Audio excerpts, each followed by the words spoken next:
Hello everyone, welcome to my channel. তো এই ভিডিওতে পার্ট 2 এর সিলেবাসের ব্যাপারে আলোচনা করব। যাদের পার্ট 1 হয়ে গেছে তারা অনেকেই পার্ট 2 এর সিলেবাসের ব্যাপারে জানো না।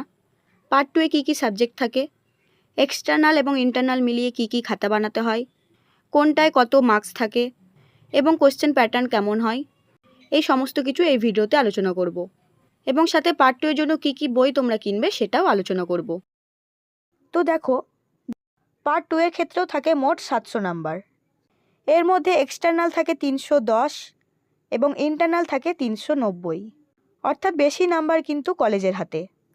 পার্ট 2 এ কী কী সাবজেক্ট থাকে? এখানে তোমাদের বাংলা, ইংলিশ, ইভিএস, ম্যাথ এগুলো থাকবে না। এখানে থাকবে 4টে কোর পেপার। 1 নাম্বার হলো এডুকেশনাল স্টাডিজ বা CC02, 2 নাম্বার হলো কন্টেম্পোরারি স্টাডিজ বা CC03, 3 নাম্বার হলো পেডাগগি অ্যাক্রস কারিকুলাম বা CC04 এবং 4 নাম্বার হলো কম্পিউটার অ্যাপ্লিকেশন ইন এডুকেশন বা CC05। তো এই 4টে থাকে তোমাদের কোর পেপার। এই 4টের মধ্যে 3টে সাবজেক্টের হয় তোমাদের written exam, CC02, CC03, CC04।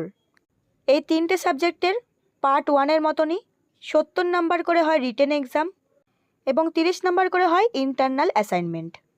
অর্থাৎ এখানেও তোমাদের 3টে অ্যাসাইনমেন্টের খাতা বানাতে হবে। এরপরে যেটা বাকি থাকলো CC05 বা কম্পিউটার অ্যাপ্লিকেশন ইন এডুকেশন। এটাতেও থাকে 100 নাম্বার, কিন্তু পুরোটাই ইন্টারনাল, অর্থাৎ এই ক্ষেত্রে কোনো এক্সটার্নাল হয় না। এক্ষেত্রে কী খাতা বানাতে হবে সেটা আমি পরে বলছি। এরপর হচ্ছে তোমাদের প্র্যাকটিকাম। পার্ট 1 এর মতনই এখানেও প্র্যাকটিকামের দুটো ভাগ আছে। পার্ট 1 এ ছিল P1 এবং P2, পার্ট 2 এ আছে P3 এবং P4। P3-তে আছে school internship including practice teaching. এখানে আছে টোটাল 200 নাম্বার, 100 নাম্বার এক্সটার্নাল এবং 100 নাম্বার ইন্টারনাল। 100 নাম্বারের ইন্টারনালের জন্য মিনিমাম 45 দিন প্রাইমারি স্কুলে গিয়ে টিচিং প্র্যাকটিস করতে হয়, বা অন্যভাবে বললে 45 দিন স্কুল ট্রেনিং করতে হয়।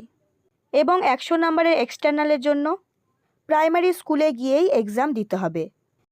পার্ট 2 এর এক্সটার্নাল এক্সামের ব্যাপারে আমার চ্যানেলে আলাদা করে ভিডিও বানানো আছে। যারা এক্সটার্নাল এক্সাম নিয়ে ডিটেলসে জানতে চাও তারা এই ভিডিওটা দেখতে পারো। এই ভিডিওটার লিঙ্ক ডেসক্রিপশনে দেওয়া আছে। এরপর হলো P4। এখানে থাকে স্কুল বেসড অ্যাক্টিভিটিস। এক্ষেত্রে থাকে 100 নাম্বার। এটাও পুরোটা ইন্টারনাল। এটার কোনো এক্সাম হয় না, এটার জন্যও শুধুমাত্র খাতা করতে হয়। এরপর আলোচনা করব পার্ট 2 এ কী কী খাতা করতে হয়। তো প্রথমে তো তোমাদের বললাম 3টে মেন সাবজেক্টের 3টে অ্যাসাইনমেন্ট খাতা করতে হবে। এক একটা খাতায় থাকবে 30 নাম্বার করে। এরপরে CC05 বা কম্পিউটার অ্যাপ্লিকেশন ইন এডুকেশনের জন্য করতে হবে একটা খাতা। একটা খাতায় 100 নাম্বার থাকে। এটার জন্য তোমাদের কম্পিউটারে পাওয়ার পয়েন্টের মাধ্যমে স্লাইড বানাতে হবে এবং এক্সেলের মাধ্যমে মার্কশিট বানাতে হবে। সেটা প্রিন্ট আউট করে খাতায় বসাতে হবে। এই খাতার স্যাম্পল আমি তোমাদের পরে দেখাবো। আবারও বলছি, এটা কিন্তু পুরোটাই ইন্টারনাল, তাই এটা কিন্তু পুরোটাই কলেজের ওপর নির্ভর করছে কলেজ কী রকম খাতা বানাতে বলবে। তো সব থেকে বেটার হবে তোমরা তোমাদের কলেজের সাথে কথা বলো, কলেজের কাছ থেকে খাতার স্যাম্পল চেয়ে নাও। এরপরে প্র্যাকটিকাম 3 বা স্কুল ইন্টার্নশিপের জন্য বানাতে হবে লেসন প্ল্যানের খাতা। পার্ট 1 এ থাকে মাইক্রো টিচিং, তাই সেখানে মাইক্রো লেসন প্ল্যানের খাতা বানাতে হয়। এবং পার্ট 2 এ থাকে ম্যাক্রো টিচিং, তাই এখানে ম্যাক্রো লেসন প্ল্যানের খাতা বানাতে হয়। পার্ট 1 এর মতনই এখানেও 3টে লেসন প্ল্যানের খাতা বানাতে হয়, 2টো ইন্টারনালের জন্য এবং একটা এক্সটার্নালের জন্য। এক্সটার্নাল খাতায় থাকবে 4টে লেসন প্ল্যান এবং ইন্টারনালের জন্য 2টো খাতা। একটা খাতায় থাকবে 40টা লেসন প্ল্যান এবং আরেকটা খাতায় থাকবে এক্সটার্নালের মতনই 4টে লেসন প্ল্যান। এই খাতাগুলো যেহেতু ইন্টারনাল, তাই কলেজ যদি বলে তাহলে অবশ্যই খাতা বানাতে হবে, এবং কলেজ যদি খাতা বানাতে না বলে তাহলে খাতা বানাতে হবে না। এই ব্যাপারেও তোমরা তোমাদের কলেজের সাথে কথা বলবে। এবং এর সাথেও পার্ট 1 এর মতনই বানাতে হবে চার্ট এবং মডেল।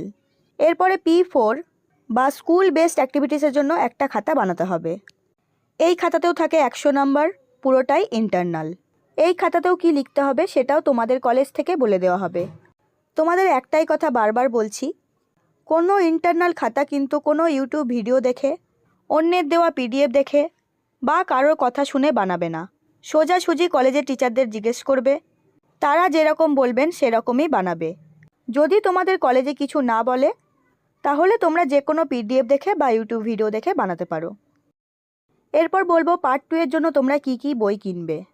3টে মেন সাবজেক্টের 3টে বই কিনতে পারো। CC02 এর জন্য দেখো এই বইটা কিনতে পারো, ডক্টর দেবাশিস পালের প্রাথমিক শিক্ষক শিক্ষণে শিক্ষা অধ্যয়ন।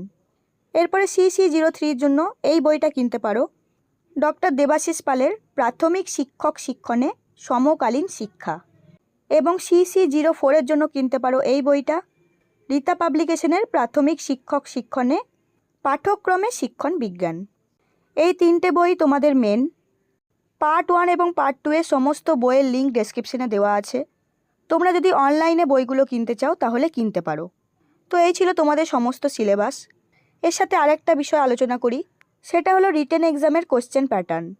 যারা কোশ্চেন প্যাটার্ন জানো না তাদের জন্যই এটা আলোচনা করছি। তো তোমাদের 70 নাম্বার করে পার্ট 2 এর 3টে সাবজেক্টের রিটেন এক্সাম হয়। তো এই 70 নাম্বারের মধ্যে 1 মার্কসের 20টা MCQ থাকে, এখানে হলো 20 নাম্বার। এরপরে 2 মার্কসের 10টা SAQ থাকে, তাহলে মোট হলো 40 নাম্বার। এরপরে তোমাদের 7 নাম্বারের 2টো বড় কোশ্চেন থাকে, এখানে হলো 14 নাম্বার। এবং লাস্টে 16 নাম্বারের একটা বড় কোশ্চেন থাকে। তাহলে আশা করি তোমরা পার্ট 2 এর সিলেবাসের ব্যাপারে বুঝতে পারলে। তাহলে আজকের ভিডিও এই পর্যন্তই।